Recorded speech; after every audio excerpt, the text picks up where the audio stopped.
Hi hello வணக்கம் மக்களே. ஹர்திக் பாண்டியாவை எச்சரித்த கௌதம் கம்பீர். போட்டிக்கு பின் நடந்த சம்பவம். இலங்கை அணிக்கான 3 போட்டிகள் கொண்ட T20 தொடரில் இந்திய அணி 3-0 என கைப்பற்றியதை அடுத்து பயிற்சியாளர் கௌதம் கம்பீர் இந்திய வீரர்கள் மத்தியில் பேசினார். அப்போது அவர் அடுத்து நடக்கவுள்ள வங்கதேச அணிக்கு எதிரான தொடருக்கு முன் வீரர்கள் முழு உடல் தகுதியுடன் இருக்க வேண்டும் என எச்சரிக்கும் வகையில் பேசினார். இதையடுத்து அவர் ஹர்திக் பாண்டியாவை தான் எச்சரித்து பேசுகிறார் என சமூக வலைதளங்களில் கருத்துக்கள் பரவின. ஆனால் அவள் ஹர்திக் பாண்டியாவை மட்டும் சொல்லவில்லை, வேறு சில இந்திய வீரர்களையும் சேர்த்துதான் எச்சரித்திருக்கிறார் என விளக்கம் கூறப்படுகிறது.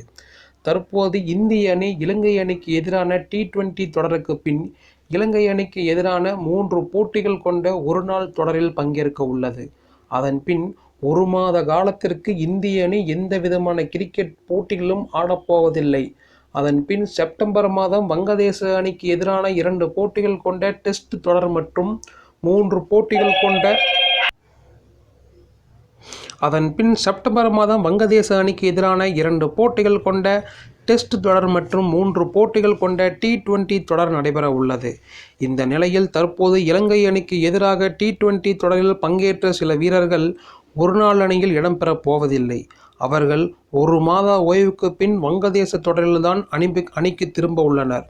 அதிலும் வங்கதேச அணிக்கு எதிரான டெஸ்ட் தொடரில் பங்கேற்க உள்ள ஹர்திக் பாண்டியா மற்றும் முகமது சிராஜும் இலங்கை அணிக்கு எதிரான ஒருநாள் தொடரில் பங்கேற்க போவதில்லை. இந்த நிலையில் கௌதம் கம்பீர் பேசுகையில், சில வீரர்கள் ஒருநாள் தொடரில் ஆடப்போவதில்லை. அவர்களுக்கு நீண்ட விடுமுறை கிடைக்கும். வங்கதேச தொடருக்கு அவர்கள் திரும்ப வரும்போது அவர்களது திறமை மற்றும் உடற்தகுதி உச்சத்தில் இருக்க வேண்டும். அந்த தொடருக்கு நீங்கள் நேரடியாக வந்து நாம் சிறப்பாக செயல்படலாம் என்று மட்டும் நினைக்காதீர்கள். எனவே நீங்கள் உங்கள் உடற்தகுதியை சரியாக வைத்துக் கொள்ளுங்கள் என எச்சரிக்கும் வகையில் பேசியிருந்தார். இதையடுத்து ஹர்திக் பாண்டியாவை தான் கம்பீர் இப்படி எச்சரிக்கிறார் என்ற கருத்து பரவியது. முன்னதாக ஹர்திக் பாண்டியா இலங்கை சுற்றுப்பயணத்தில் ஒருநாள் தொடரில் விடுப்பு கேட்டிருந்தார்.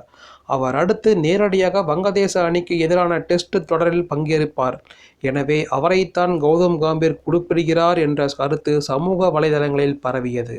ஆனால் கௌதம் கம்பீர் வங்கதேச அணிக்கு எதிராக T20 தொடரில் ஒருநாள் அணியில் இடம்பெறாத சில T20 வீரர்கள் பங்கேற்க உள்ளனர்.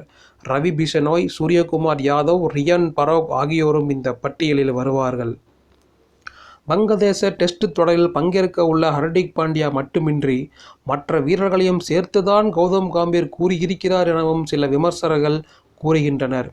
எது எப்படியோ கௌதம் கம்பீர் இந்திய வீரர்களை எச்சரிக்கும் வகையில் பேசி இருக்கிறார் என்பது மட்டும் உண்மை.